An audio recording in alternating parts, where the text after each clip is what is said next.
Welcome, everybody, to another episode of the Suited Kings podcast. Today, we are going to be discussing week 3 of the World Series of Poker. Max, you just made a very rude gesture. Wes, judging by the way you look right now, you've had a rough couple of weeks to start the WSOP. I'm just kidding. No, my rude gesture is just out of love. I don't do that to people I actually don't like, just so you know.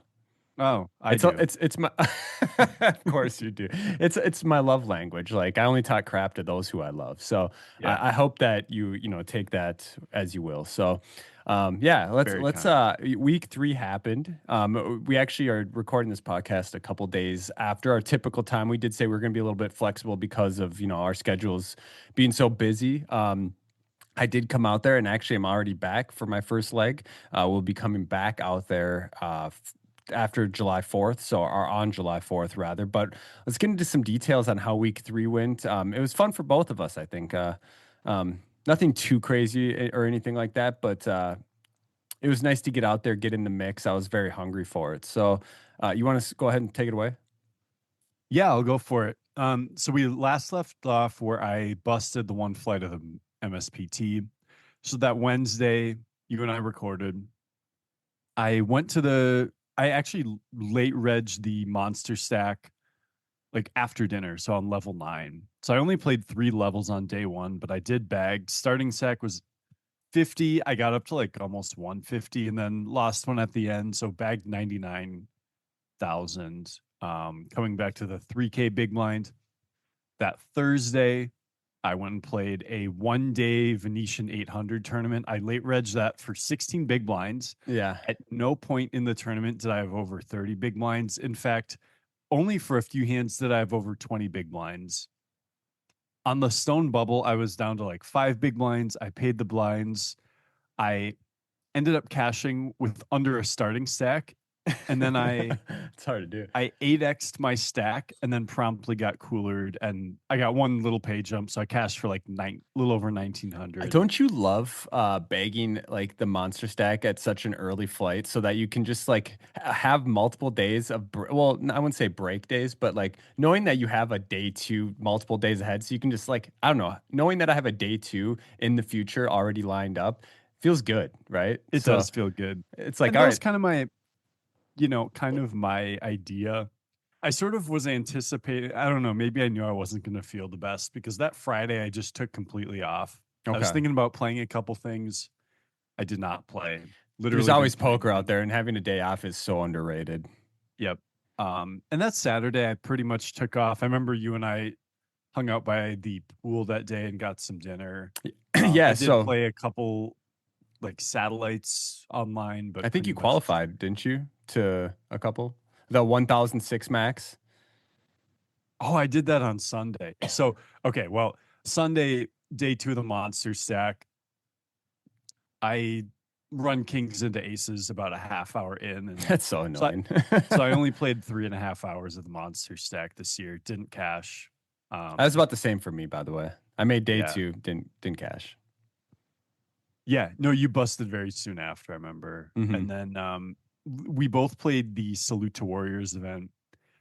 That's also one of the events where I'm all right playing on my phone, playing WSOP.com on my phone. I wouldn't have done that if I had still been in the monster stack, but Salute to Warriors is a little... I'm just laughing at what you're about to tell the people about your incredibly deep 6 max run.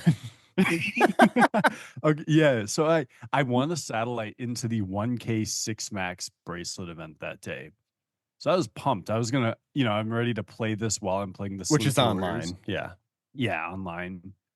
I bust in level 1. I think I was literally the first out of the tournament. I had a 3-bet spot where I fired 2 barrels as a bluff, and then I had this guy there's this guy who overcalled a raise pre-flop. I squeezed with jacks, and then the other players folded, and he just back raised, and I did not fold, and he had aces, and I was just out of the tournament. Fun, dude. Hell yeah, dude. Nice run. Yeah. Did you say nice run? Yeah.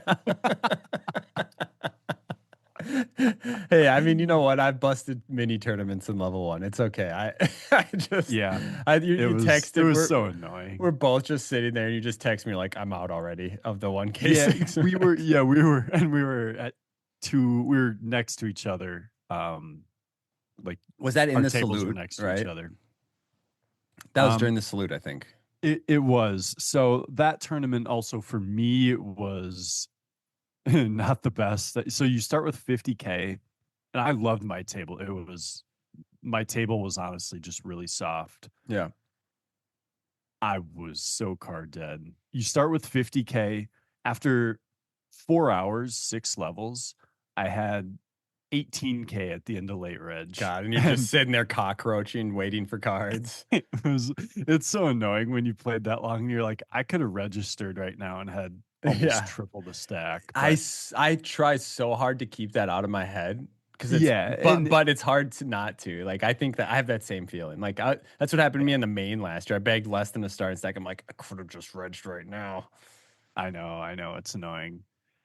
So I did eventually get a double, and then I did get a guy who he randomly just like 3x'd free. He's actually the guy I doubled through, and then I think he had taken a bad beat.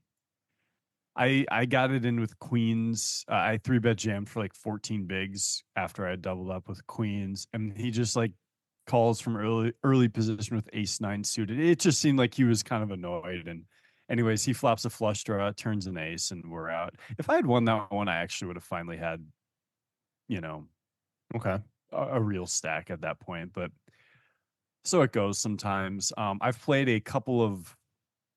Oh, and then so Monday I actually played my very first just actual online session, Yep. right? Okay. Like I just played some online tournaments, played some cash. As I mentioned, I played some online tournaments in cash prior, but it's been like really quick sessions or just one on my phone, that type of thing.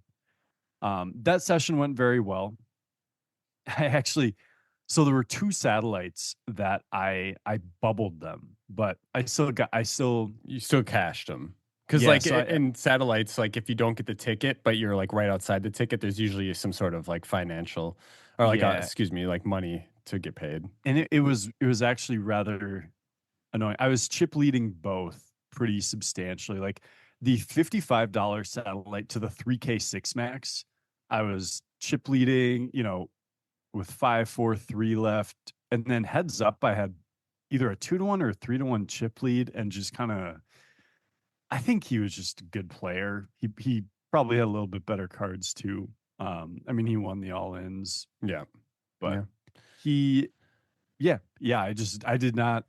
So I cashed that for 1275, but it would have been so fun to just play that 3K six max. I would Uh, have, man. I know as sweaty as those tournaments are, those early week, 3K, six yeah, maxes, anything that's early week, that's like no limit hold'em, and even non no limit home, but any of those early week tournaments in the WSOP are just sweat fests. Like you just have they're it, not soft. Yeah. yeah. Well, it's like all the weekend people are gone, all the weekend warriors, amateurs are gone typically. Mhm.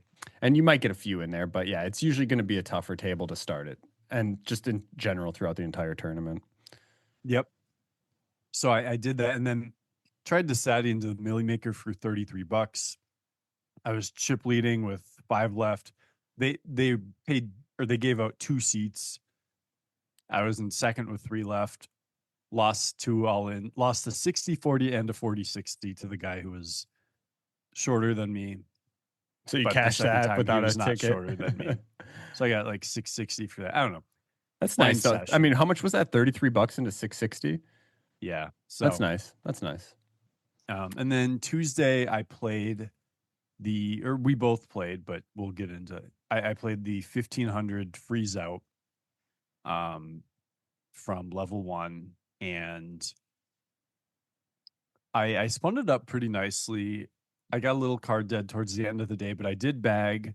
We were six off the money. I didn't make much happen on day two, which was Wednesday, but at least I did get a 3K min cash out of that, which is fine. Nice. Nice. Played a little live cash later that day, won 882, which was solid, but I stopped that session short. because you and I max late reg the $250 daily tournament. But it I had a min record. cash that too. It had a Just record. It had a record amount of entries. It had 1,388 entries in that. yeah, just crazy. Yeah. So a 37K up top for a $250 1-day tournament is insane. Yeah. And so I min cashed that. Then on Thursday, I busted the Millie Maker quickly, rebought, grinded it out, finally started getting some chips toward the end of the day. Had 90K at the 2K big blind level with 40 minutes left to bag.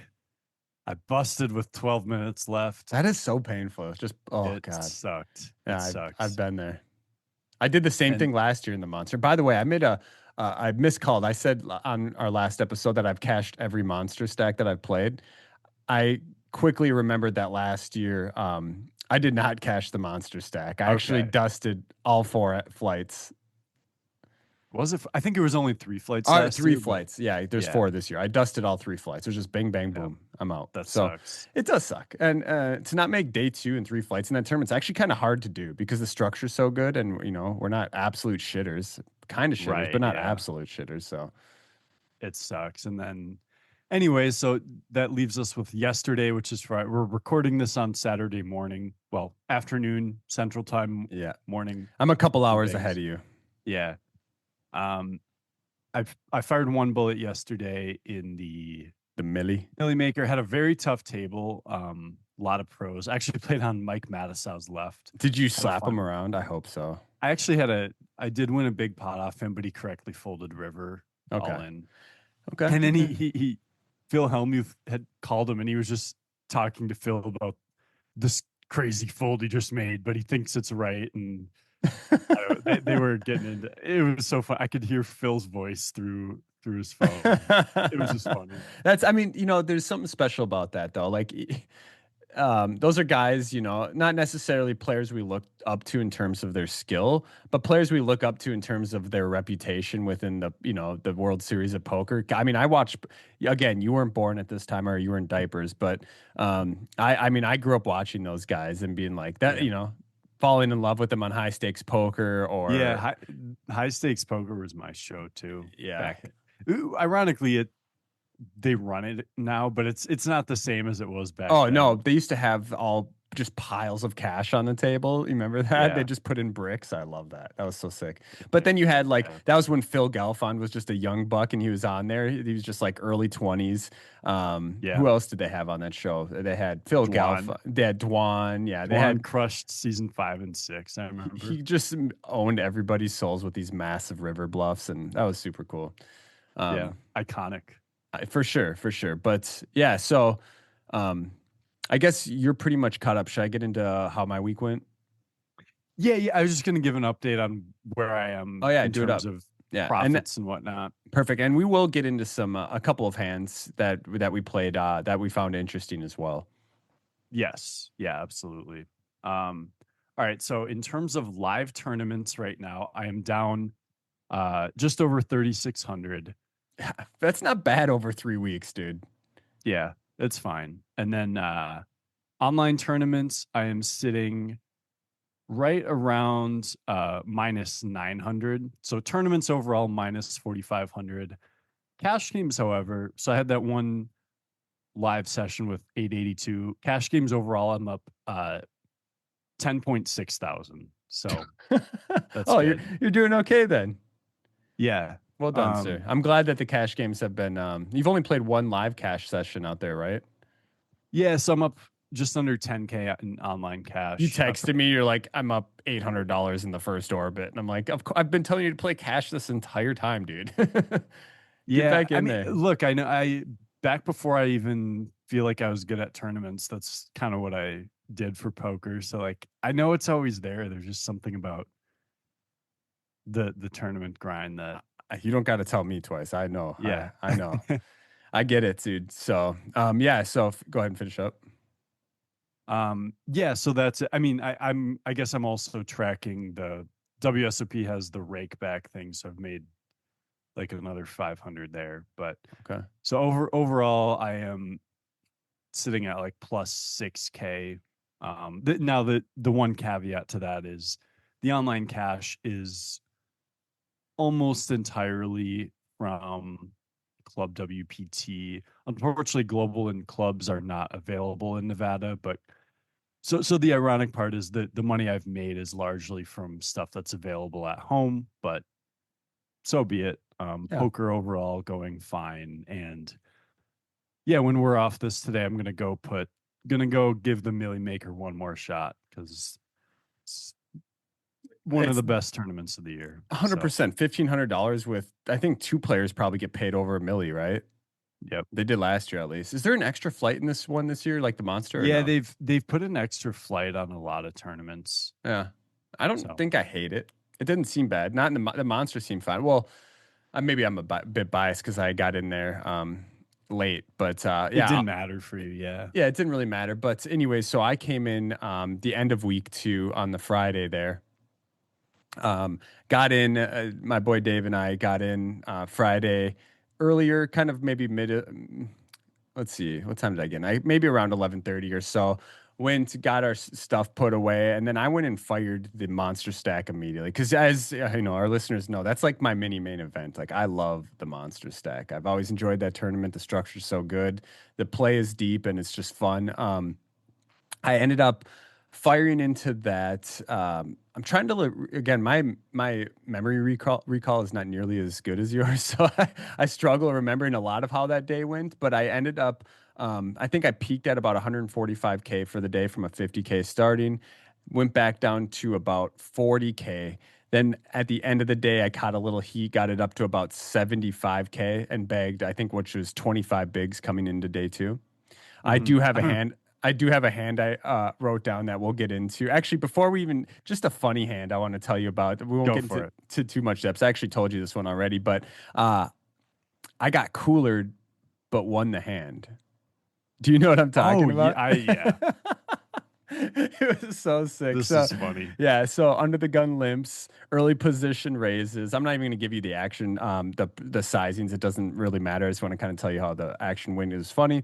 So yeah, early position limps, or under the gun limps, early position raises, button flats. I have pocket threes in the small blind with 80 bigs, and I'm like, I'm just gonna set mine here and just see if I can and Yeah, just of smash. course. So I flat the threes in the small blind. Big blind comes along, and so does under the gun, who just limped, right? Flop comes Jack 6-3. I'm just like, let's go. Obviously, thinking of Yeah. Mirage and all the strippers, and no, I'm just kidding, obviously. Sorry to any relatives who heard that. It's a joke. But anyways, uh, yeah, I check under the gun who ended up. Let me fix my headphones here. Sorry. All right, can you hear me? Okay. Yep. Sorry about that technical difficulty. But under the gun who limp called the pre-flop raise now donks. Sizing doesn't matter. I'd say it was probably about 1/3. And it folds all the way around to me. Big blind still in the hand, doesn't really matter here, but folds back to me. And on such a dry board, it's just full rainbow. So Jack 6-3 full rainbow. Um, Although we are super deep, which kind of gives me a reason to want to raise, so I can try and build up the SPR. I feel like I can maybe do that on a later street. Hmm. And after the hand's over, I'm glad I didn't raise here, as you'll see. So the flop, I ended up calling the flop. Big blind folds. We're heads up. The turn comes a 5. So now there's a 3-liner out there, but it doesn't really. I mean, neither of us should have a straight considering the action. Right. Like only the big blind could have the 4-6 or deuce Yeah, four suited it's or Jack. 4-7. So now Yeah. the board is Jack 6-3-5 full rainbow. I check with the intent now to check raise to try and build the pot. He bets the same size as he did on the flop, so he downsizes. And I'm like, okay, this just is like a jack so often, right? Like, Hmm. I'm just not too worried about like I'm definitely not worried about him having a straight. I'm not worried about him having a bigger set. The sizing here just kind of tells me that he's just kind of like an amateur. First off, I knew he was an amateur just by the way he played, but I could tell Yep. that this turn sizing was just like he's not trying to build a pot with a strong hand, so I don't think he's got anything crazy. Right. I remember the sizing on this one was 3K. I raised to 12K, and he I thought it snapped was 9 or for some 9K. reason. 9K. You're right. It was 3K to 9K. Look at that memory. Um, Yeah. he snap calls the 9K, and I'm like, okay. Like again, the snap call tells me he's probably just got a jack here and doesn't want to fold. Yep.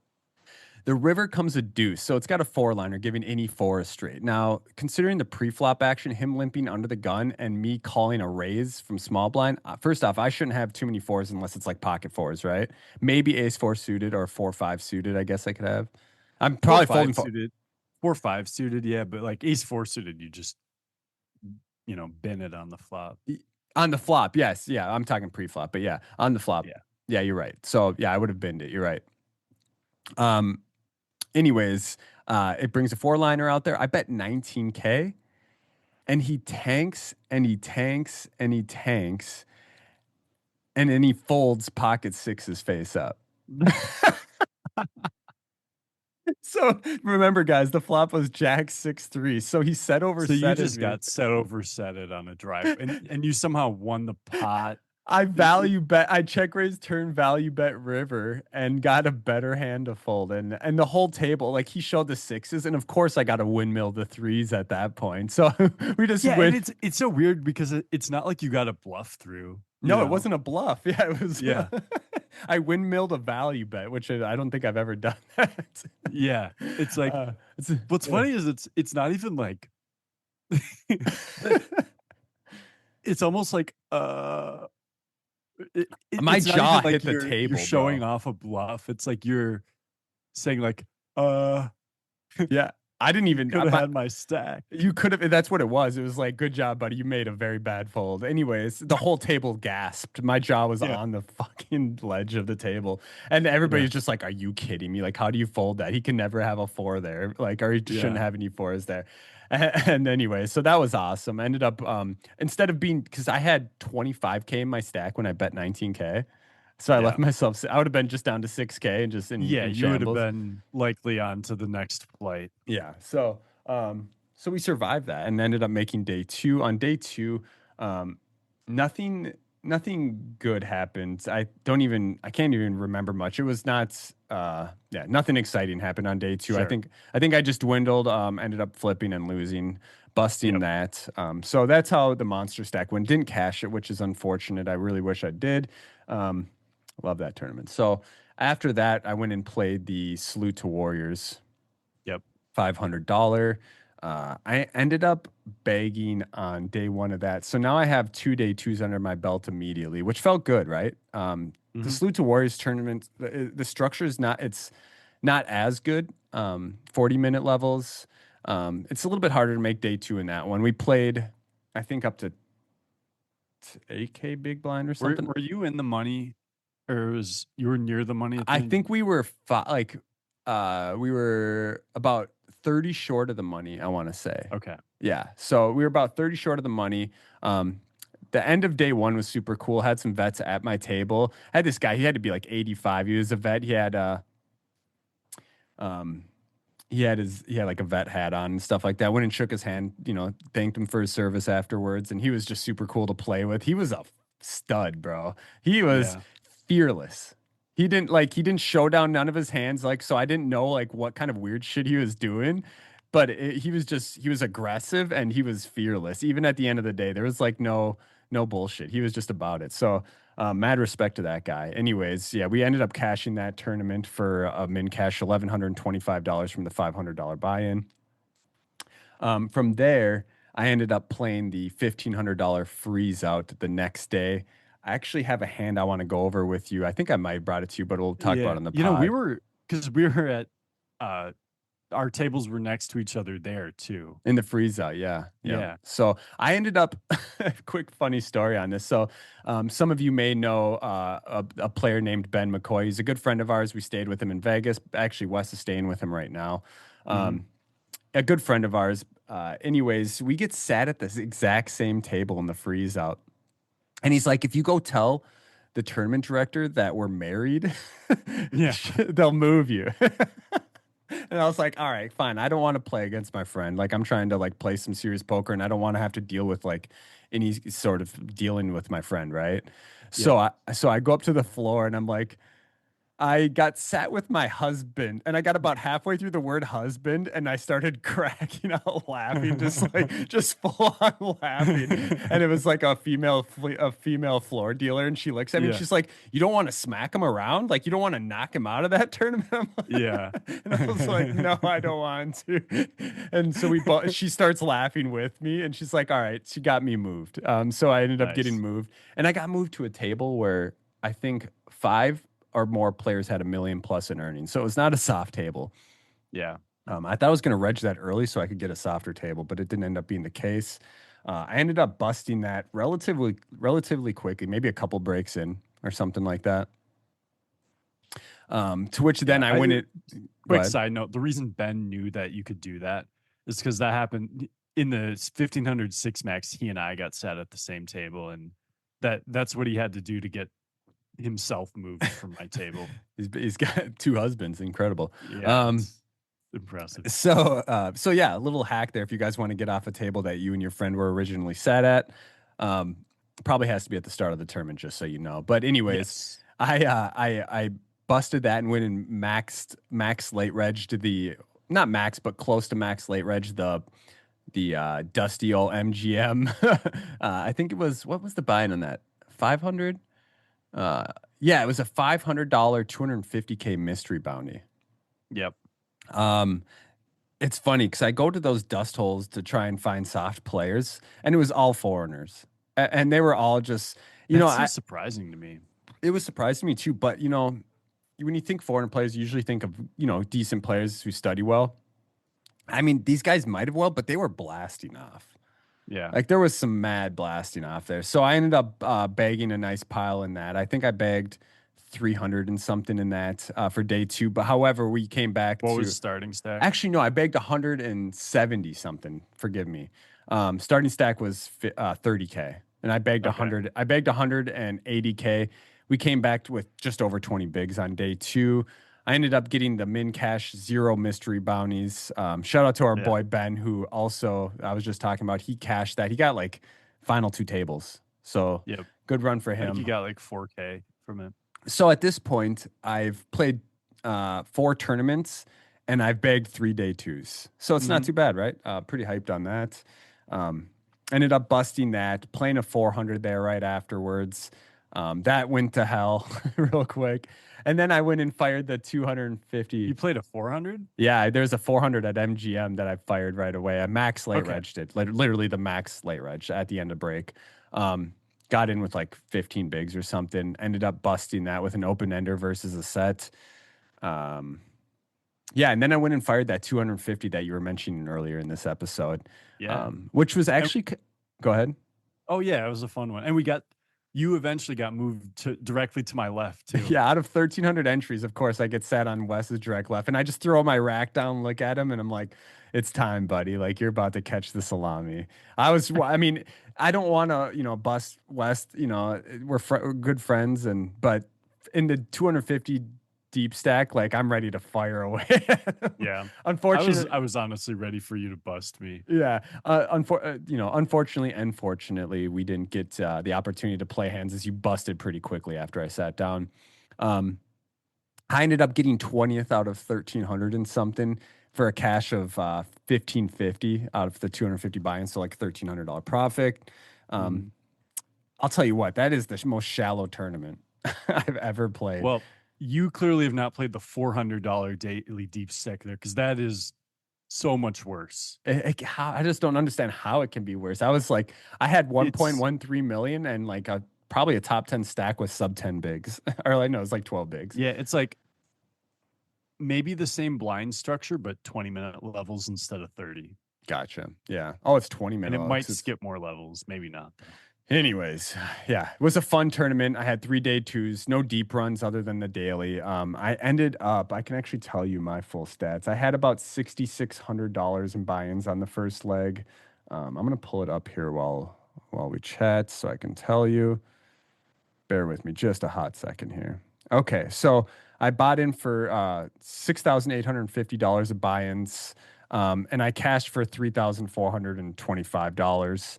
So had a small loss on the week, but nothing too terrible. Yep. Yeah, and that was it. So Do we want to get into a couple of fun hands we found throughout the week? Yeah, man, I have so many options I could go with here. Um, I think let's see. You know what? Here, let's I texted our group chat during the 1500 freeze out, and I was like, I just played the worst hand of the summer. And then in the next orbit, I followed it up with the best hand of the summer. I didn't even get to read this because I put you guys on mute just because I was Yeah, working. So, yeah, that makes sense. so I'm excited to hear about both of these. Let's hear them. So we got let's see. So starting stack 25K. At this point, I have like just over 50K. And there's this like Which tournament clearly was this again? the 1500 freeze. Oh yeah, that's right. The one I'd already busted. Okay. Yeah. So I was on the button under the gun. He's only been at the table for a couple orbits, but he's this like clearly recreational guy who I don't know. I had seen him min click 3-bet. I had seen him like limp once. I don't know. And then suddenly under the gun, he opens the 3600 at the 1K big blind. So suddenly, I may be wrong about this. In fact, I don't know if I'm wrong about it, but I think I overweighted him towards like, oh, this is like tens Jacks. plus an Yeah. ace king, maybe Yeah. ace queen. So you opened 3.6 bigs early position, you're saying? Under the gun. Yeah, Yep. yeah.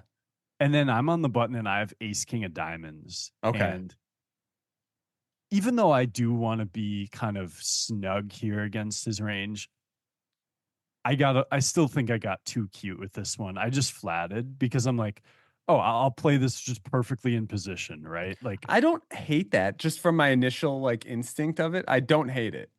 yeah. I It I'm sounds fine. Yeah. Yeah, I guess the reason is because we 3-bet and then how deep was he? I think he had us covered. It was, yeah. I I mean, mean, we had 50 blinds. yeah, you're gonna 3-bet call off, but it's like Yep.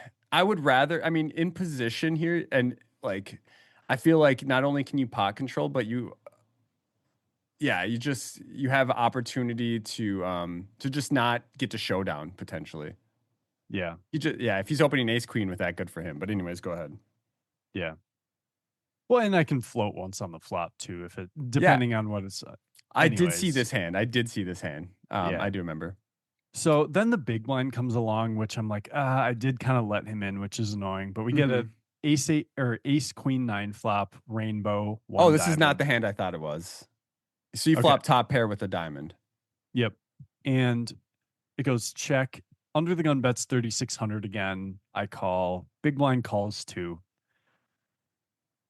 And the turn is an 8, which brings in Jack 10. And the thing that I mean, so clearly under the gun can have like a set or ace queen. Yeah, I'm yeah. not like sold that I had the best hand on the flop even, For sure. but Yeah. it goes check, check. And so now I'm like, okay, now You're feeling good about your hand. I'm for sure ahead of under the gun. Yeah. And the pot is something like 22 or 23K. And I don't love what I did. I mean, I get what I was thinking, but I think the big blind's range is going to be, I don't know. Jack 10 just fits so squarely in there, I Yeah. guess. Yeah. Okay. But I got So it was ace queen 7-8, or what was the full board? No, ace queen 9-8. Ace queen. That's what I meant. Ace queen 9-8. Yeah. Yeah.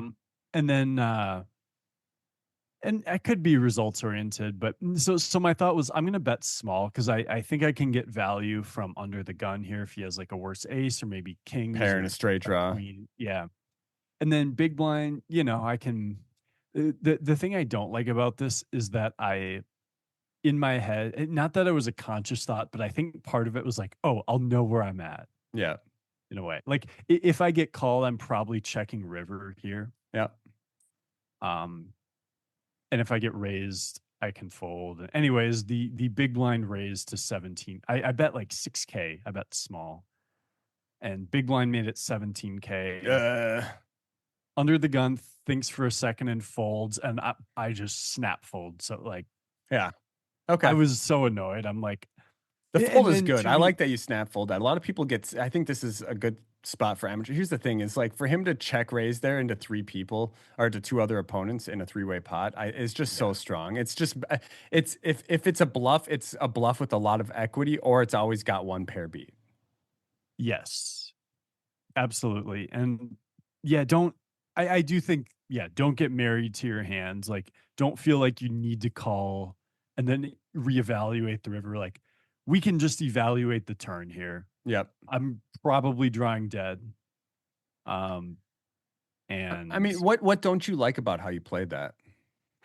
I guess I still think I should just three bet like I think it was just a little too cute of me, Yeah. but If you were to three bet over the 3.7 3,700, what would you make it in position there? Like I'm gonna take a guess actually. So it's 1K big blind, he opened at 3,700 under the gun.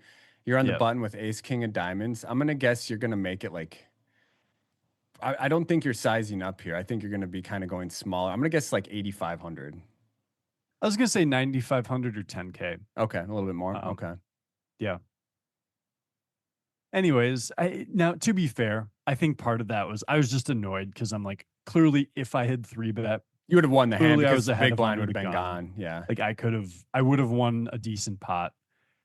I don't think it was a disaster of a hand, but I don't really like the pre-flop, and I don't really I think I prefer just pot controlling turn. Yeah. Yeah. Um, Trying to get the showdown with your hand three ways. yeah, and if if it's a clean river and it goes check check, then Then you I can can maybe value bet. confidently value bet. Yeah. I like it. So And then also, if it's a safe river, you can also plan on calling some smaller bets. yeah, right. If he leads out for like 20K on the river, I might still fold. Yeah. But But if he bets like 8K or 12K, you might call. yeah, Yeah, I like it.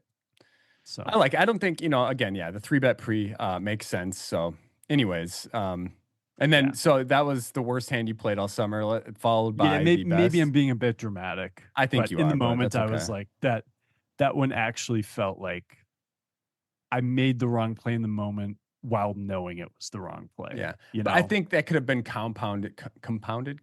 That sounds weird. Anyways, I think it could have been a lot worse If if I you called the check raise. exactly Yeah. what I'm thinking. So yeah, I think if that's the worst hand you play all summer, I'll tell you what, you're doing all right.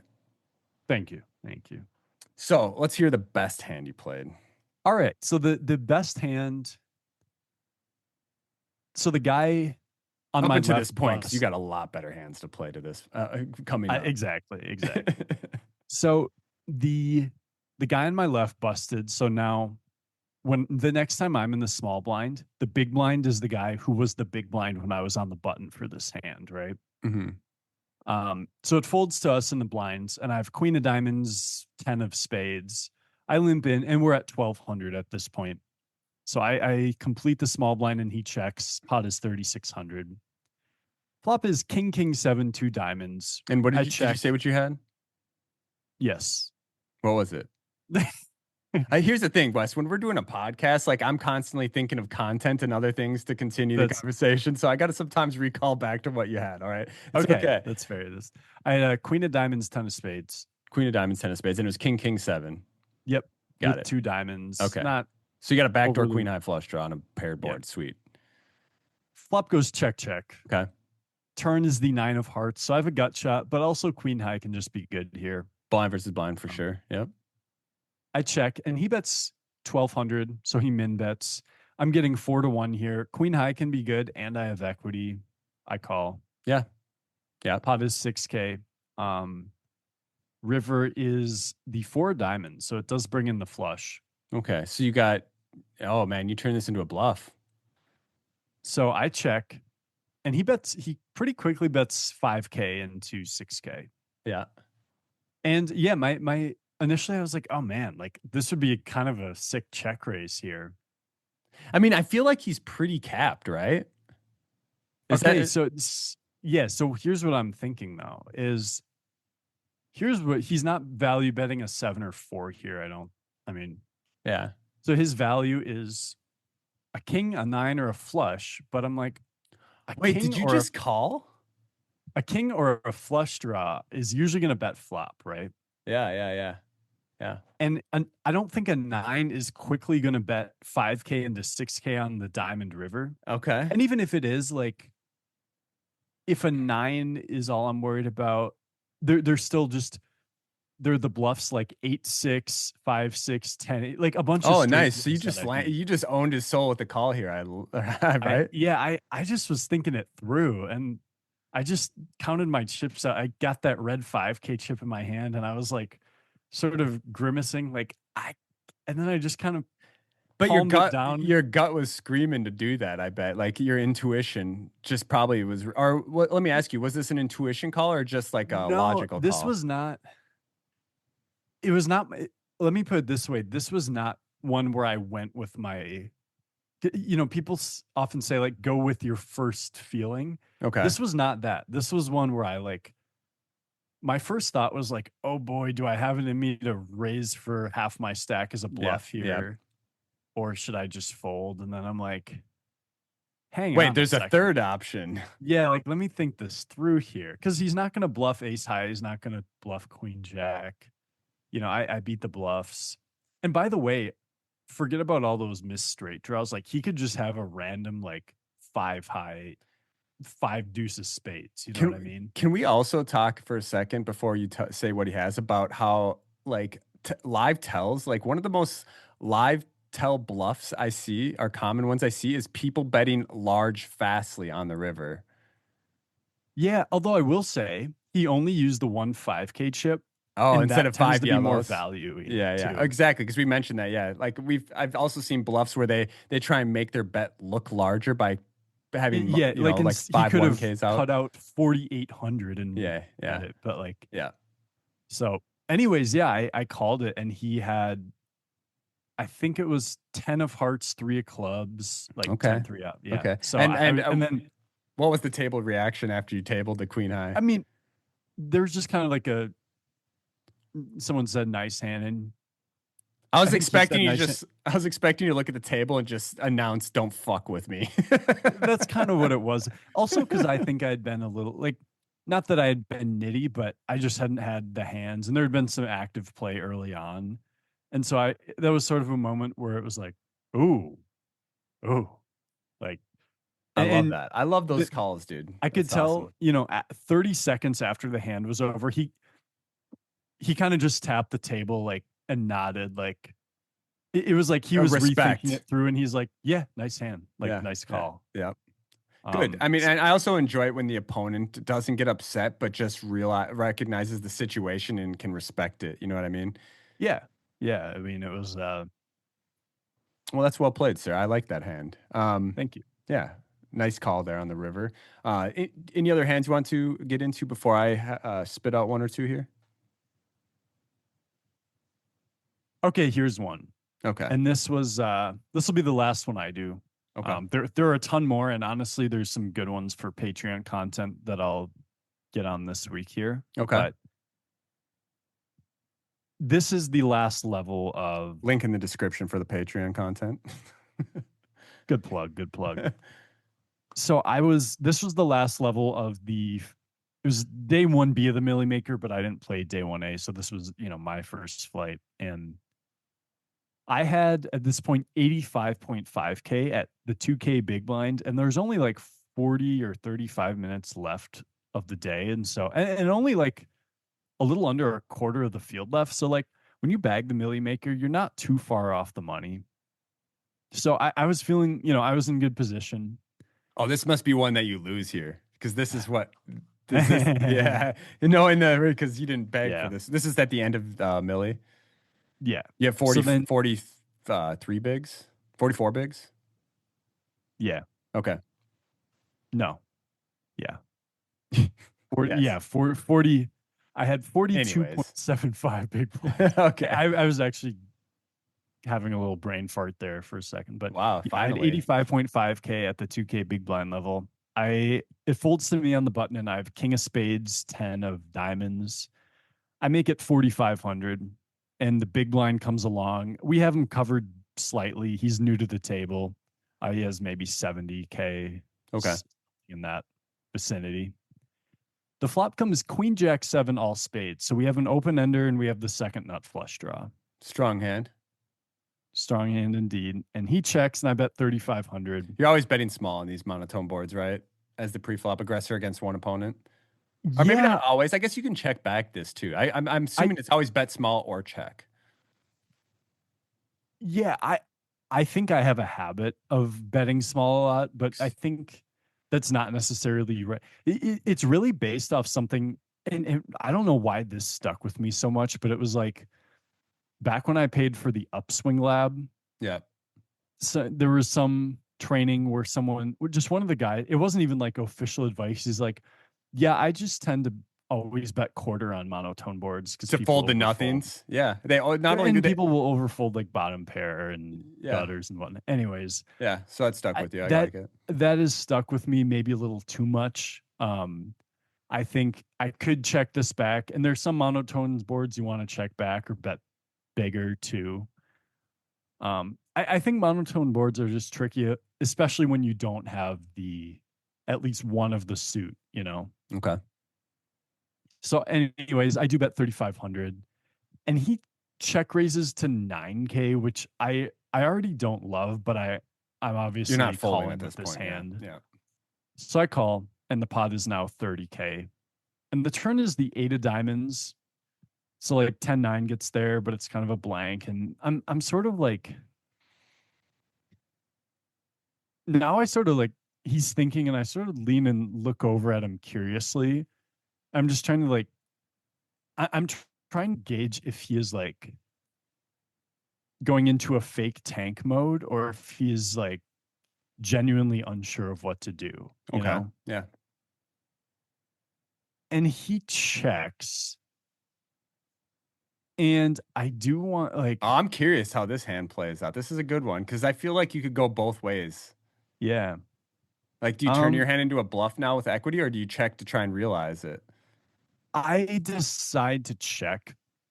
I And I like that. You're in position to try and realize your yeah. equity, and then And here's yeah, the thing is like I can decide to bluff, but also it's like it would really suck if he double check raise. Like getting check raised on the turn would really suck. yeah, yeah. I mean, you'd And have to now fold. it's like we are in a bit of an ICM. So like let's realize this equity. You know, I have Yeah, I like it. yeah. I So like I it. check back and we get the Jack River, which pairs the second card. It's just Yeah, a you dumb just have river. king high now. Yeah. And he checks again. Oh my gosh.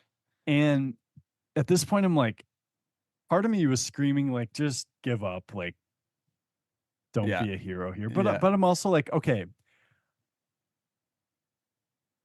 don't don't just let him win with the ace of spades here. Don't just let it like what if he had queen seven that's counterfeited now? Maybe that'll fold. Maybe he had like some random 8x of like 8-6 with the eight of spades and just turned a pair of eight. You know what I mean? Like 10-8-9 stuff. There's a lot of hands that I can identify that are not strong hands. Is this opponent seem of capable of check raising with those kind of hands? He's pretty new to the table. Like Oh, he's that's right. You very did say that. Yeah, yeah, he's that's right. very new to the Okay, that's table. fair. Okay, so that makes it difficult. You know, here's one thing I also want to mention against newer players at your table that you have no like reads on or you don't know their tendency is I not always, but I usually err towards not doing anything heroic against them until I have more information against them. Just kind of a something that I feel like has Yeah. helped me not get myself into trouble as much. Yeah, and you know what? Maybe that would have helped me here. That being said, You went for it. I also think that like bluffing this hand is not I don't count that as heroic because this is like basically my nut low Yeah, it's the hand worst hand here. you'll show up with here, pretty much. Yeah, it's I'm not I don't think I'm being too ambitious like trying to fold out How much do you have left in your stack? 76K And and the he has pot is third, less. and the pot is 30 something. It is 30 exactly. Um, okay. What do you size here to? So here's what I bet 18.5K. Okay. This looks like a value Um bet. yeah, like I would bet aces or kings like this. I would bet a jack like this. Yeah. Um You can easily just have ace jack here. He goes all in. Oh God. I fold and so at this point our table was actually playing a gentleman's game, like Show one. show one. He showed the 10 of clubs. Oh. Um, but he said he had the straight, and someone next to him was like, "Oh, you didn't turn pocket tens into a bluff," and he's like, "No, no, I had him." And Wait, then I so he said, jams the river with a straight on a paired three flush "Yeah." board? Honestly, though, like he probably assumes, like I think it's a bit of an overplay. Maybe not though. Yeah, it might not be, but it seems, I mean, you don't see people do that typically. So it kind of says something about his skill level, I guess. It Um, could, yeah. yeah. But yeah, Anyways, it seemed very honest. Like he did say to the guy next to him, not to me. He's like, "No, I had him." When the guy asked if he yeah. turned tens And it into a felt bluff, genuine. and it felt very genuine. And Okay. I said, pocket tens would have been good on their own. Like, Yeah. I had king high, good sir, but okay. um, I don't think that's terrible by any means. Yeah. yeah, and I will say I actually put it through GTO Wizard, not just to get a baseline, and it on the flop and turn it kind of mixes, like I can check back or bet either one. And on the river, it does like the bluff, but it wants to just jam. It Okay. wants to blast him, Okay. which Just I guess double pot jam. 2x yeah, pot jam. basically, or go like 83%. But I guess my thought was like, I think I'm not. I don't know if he's. I don't know. I think it was a fine played hand, and I just Yeah. He just he yeah yeah, he found a way to win it. So yeah, yeah I mean he had the best hand, I'm assuming. So anyways, I think that's not terrible. Well played, sir. Unfortunately it did not go your way. yeah I expect to hear some real good ones on our next week yeah. episode as well. Oh, and by the way, to all those people out there who say I hate Ace King, I've busted all three bullets of the Millie Maker with Ace King. I busted late on day three of the Colossus. Uh, I busted at least two more tournaments with Ace King. I'm with you guys now. I hate that hand. it's a drawing hand, Wes. Just kidding. Just No, kidding, of we course. love Ace King. Come on. Yeah. Okay, so I'm just gonna due to time restrictions here. I got one hand I'll bring up here, and maybe I'll bring up some more next week, just to Yeah. kind of discuss some strategy. But this is in the monster. It's at the 600 big blind level. I open King 10, the King of Diamonds, 10 of Clubs, and Low Jack to 1200 on 55K. So just under 100 bigs. Hmm. Low Jack opening. I mean, I'd probably fold it in mid position. This is probably the earliest position I'm opening it. What do you think Yeah. about that first off? Seem fair? Sorry, say that your hand you Oh, had again. oh, here we go. Yep. Oh, here we go. Oh, what's your reasoning, pal? Thank God. Oh my God. I Just feel thinking so, about the millions I'm gonna make. dude, I feel so relieved that you just asked me that. Like, you have no idea. I feel so good right now. Oh, let's get it now. I'm hyped. Okay, so You'll have to clip this. this dude, that's so incredible. So I opened the King of Diamonds, 10 of Clubs, to 1200 at 600 big blinds, 55K, And you were in the low jack. low jack. Okay. High, Yeah, low jack, or like you can go a little earlier position. This is one of those weird hands where it's like the shorter you are, the more appropriate. Like this is a bad hand to open, and I'm talking more early but position. you're saying deeper because you get coolered more? Yeah, the king 10 off doesn't play that well deep, but Yeah, you can I open agree. it earlier position if you're shallow. But Yeah. I would say off your stack depth, yes, this is the earliest I would open it. Okay, cool. That's what it felt like to me. I was like considering folding it. I ended up opening it two big blinds. I get called by the hijack. He's an amateur player from what I can tell. I've been playing with him for most of maybe 4 or 5 hours or something like that. Or no, actually at this point it was about 2 or 3 hours I've been playing with him. I've not seen him get out of line at all. I saw him play maybe two pots with no showdown. Okay. Okay. Nothing seemed weird about it. He just seemed kind of amateurish, nothing more than that. That's all I had. Flop comes King 10-7 with the 10 of spades. So the rest of it's a rainbow. So I flop Hmm. top two. We're fist pumping. We love the flop. Yeah, this is great. Um, And so so what's pot's 3,900. and I bet 1800. Thoughts on sizing? Yeah, I like the fact that you didn't just bet this small. What I I'll explain I would why. actually, you could even go bigger. Yeah, I think Um, the reason I didn't go small here is because there's so many combinations of straight draws that I can yeah, charge.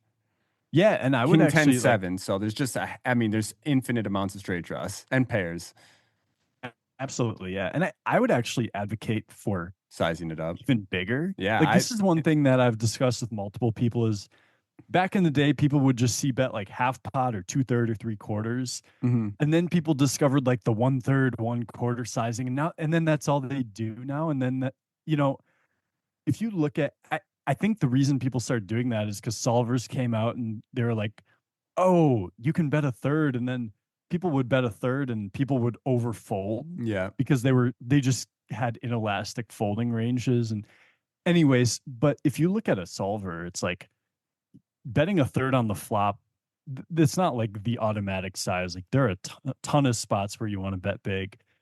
Anyways, not even from solver lane, but just yeah, for the reasons you gave. Like unless he has like pocket fives or something, or maybe ace eight Yeah, suited, but a large he's gonna range of hit his the board a hands lot. is going to have a lot of, or is going to have equity on this board. You know, Yes. any of the broadways will have either a pair or a straight draw. Any of the 8 9 suiteds are open ended. You know, and just there's just so many hands you can have. Yeah. Anyways, I bet 1800 and he calls. The turn comes a jack of spades, so it's king 10 7 jack, bringing a backdoor flush draw. The jack and 10 of spades are out there. I have Mm. king 10. My initial thought was like, I should still value bet my hand because now some of his straight draws improved to pairs. Um, Yeah. I agree. I just felt like I should still value bet here. So I didn't just want to give him a free river on this board. It's getting wet, right? Of course. Yeah. It's the jack of spades with the backdoor flush draw coming in. So the pot is what now? It's 7,800 or something like that. Is that right? So it's 75. 7,500. Yes. So um, I probably could have sized up here. I don't know. Tell me what you think of the sizing, but I bet 4,500 into 7,500. Yeah, that's a tricky one. I'm not exactly sure what, honestly, I wasn't really sure what sizing to go. I didn't want to go small. I wanted to, essentially, my thought on this sizing is I don't want to put too many chips in, but I want to make sure I'm charging him for his pairs and draws. Yeah, I think both on the flop and turn, I would advocate for even Sizing up. bigger. Okay. Yeah. Okay. But I think no, I think your thought process is correct. Um, I think the idea is like how much would queen jack suited call? How much would like king queen would call a lot. Um, 10 9 suited as a double gutter, jack 10. Obviously you can be beat now. Like king jack gets there, some ace 8 9 queen, gets there. 8 9 suited. Yeah, eight Yeah. nine suited gets there. So I mean, So yeah, exactly. There's hands that now beat me as well. So I bet, yeah, so I bet 4,500 into 7,500, and he pretty quickly makes it 19,000. I've not seen yeah, him do anything weird up to this point for the few hours we've been playing together, and my initial gut feeling was just like, oh, like I'm just dead right now. Like I'm dead in the water. Um, yeah, so I pretty quickly fold top, or not top two, but top and middle pair. yeah, And so here's the thing: I don't typically advocate for showing when you're folding kind of strong hands, but I did show it here, and the reason why I showed it was to attempt to get him to show his hand. yep, So I showed it, and he immediately grimaced, and I don't know if grimace is the right word, but he immediately kind of was like, "Ugh." He's like, and then he responded, "You're lucky the board was getting so wet." yeah, And I was like, yes, like thank God, because that tells me he's got pocket sevens. yep. I mean, ace queen. He's not if he's not worried about the board getting wet with ace queen. Because Right. He wanted it sounds like he had you on the flop and the turn exactly. actually was not great for him. Yeah, the board started getting wet for him, so he wanted to, he didn't want to keep trapping me with a set. Is kind of what it sounded like. Yep. Here's the truth, guys. Like ultimately, he could be lying, I could be wrong, but in terms of what it felt like, I felt like I made a really good fold here, and he had pocket Yeah, sevens. I think So so. I think that and just in terms of the sizing he went to on the turn, he was committing himself to playing that his whole stack there, and I hadn't seen him do anything like that to this point. So we just let it go, and yeah, you're lucky that board was getting so wet. Kind of gave me some clarification that I made a good fold, which was nice. And Yeah. It's a yeah, good, I think we've talked about hero folding before, but on the podcast, but yeah, this is a great example of when to do it. yeah, just And paying yeah, attention. just Yeah, you don't, especially like I think my worst hand ever that I talked about, yep. I think folding ace king on the turn to that check raise was a bit easier. I think yours here, it's hard because even when you're beat, you have some equity. Yeah, exactly. I could still river a boat So potentially. I think it's very easy for people to be like, oh, I have to call and then evaluate river. It's like, well, okay, offsuit 3 rolls off, like you're paying off river too, then, right? Yeah, yeah. No. And I don't know, maybe you can help me figure this out here, but one of the reason I mentioned that the 10 and spades and jack of spades were out there is because I have the 10 of clubs, which kind of removes, I feel like, more combos of him having like king 10 or hands that I beat like king 10 suited or something like that. Would that make sense? Well, you chop with you Or excuse me, not king 10, jack 10 jack suited. jack 10. Yeah, having a worst two pair is what I was thinking.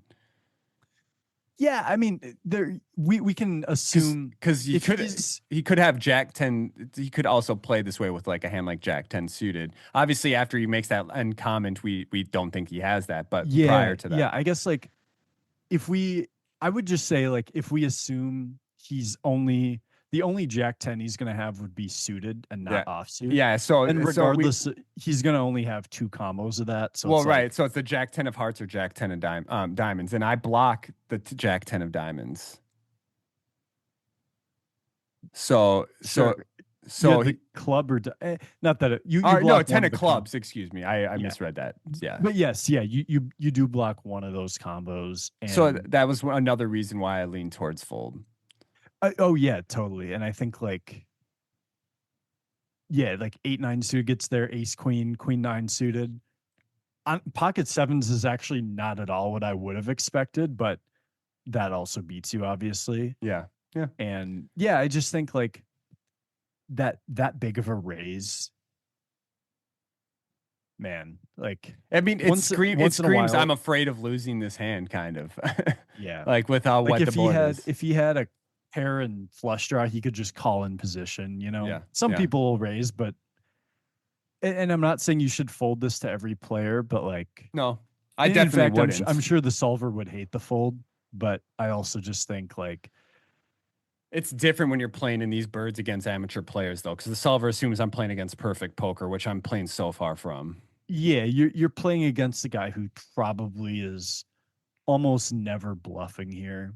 It didn't, And yeah. so That's kind of my thought as well. So, anyways, we made that fold. Whether it was correct or incorrect, at least we got a little bit of insight to make it think that it was correct. And sometimes here's the truth as well: if you're not making if you're not getting bluffed, sometimes you're overcalling. mhm. So you're not gonna win tournaments by overcalling. You're just gonna punt too much. So sometimes you just got to make hero folds. And I think this was a good spot to make one. So I did it and ended up bagging. So that was nice. Yeah, after that, so we kind of went through both of our, the week 3 of the series. I plan on coming back on the 4th of July for the main Yep. event. I'm so excited for that. But there'll be a couple of weeks off here in between. I'm going to do some cabin life. I got a lot of real estate work going on, so just going to clean stuff up here at home while you go ahead and slap them up. Just so you know, like I got a bracelet bet on you, so you better win You something. do. Yeah, I gotta win one. I gotta do it. I will I be got some honest with you. online ones too. Yeah, I don't remember exactly who all of our picks were, so I have to go back and listen to remember. I'm not even sure if any of us have won one yet. I don't think so. I don't remember all yours. I know I had Jesse Lonis, Adrian Mateos, Yeah, Chance Corneth, Kristen Fox, and then Phil Hellmuth. yeah, neither of them have won Phil one yet. Hellmuth, He got third, I think. huh? He got third in the Yeah, he had tournament. a deep one. Actually, Alex Foxton got second in the high roller, He did, yeah, the the super high 250. roller, which I was actually kind of glad he didn't win because I almost picked him, and so I would He have picked been. his wife instead. Yep, I picked his wife and his business partner. Yep, yeah, So chance, yeah, that's awesome. But anyway, so looking forward to getting out there for the main event, guys. But wait, before I get into the plugs, did you Did anyone take a picture of you at the table yet for the hoodie? Yeah. Taylor Moss. Oh, he got it. Okay, shout Yep. out Taylor. You get a hoodie on the way for you, brother. So congrats to that. But yeah, guys, as we mentioned earlier in the episode, we have our Patreon, which we do content for. We typically do 2 to 3 videos per week. If you're enjoying our content and the way we talk poker and want to improve your game, we have our $15 a month pro level study tier, which you can sign up to Patreon for and get all that content to improve your game with. It's a little bit slower while WSOP is going down, but we'll be back in full force and still be dropping some stuff while we're out here. Also, our merch, our Suited King Tilted Compass collaboration merch, guys. These hoodies are the shit. They're Yeah. super comfortable. Everybody who's bought one is really like them. Make sure to check out Phil the. Ivey was wearing one the other day. Yeah, Phil Ivey. He's lying, guys. But imagine. Can you Photoshop something together real quick for us? Eh. Make sure to pick yourself up one of those hoodies, not only to support the podcast, but to support Tilted Compass. They're an awesome apparel company. They got some sweet gear as well. So you can find the link for that in the description. We have our Discord if you're not in there. All people are in Vegas and they are blasting off in Discord talking to hands. Yeah, so it's just a great place to meet other players, learn, and all that good stuff. Yeah, I guess that's pretty much all I have for the day. Wes, anything else you want to end on? No, well, before I got to shower, then I got to go play another bullet at the Millie Maker. Don't lie. You're gonna go stinking like shit like you always do. All right, no, go shower. I'm happy. And then another bullet in the Millie today. Yep. I hope that you come back next week just telling us an awesome Millie Maker story about day 4, final table. Yeah, I'll give you a live look-in from the final table of the Millie. I would love that, dude. If you make the Millie final table, I'm just flying out. So good. All right, guys. Hope you have a good rest of your day. Whatever you're playing this week, I hope you slap them around, give them the salami, make a pile of cash, and I'll be back in Vegas for the main event. Guys, win them all.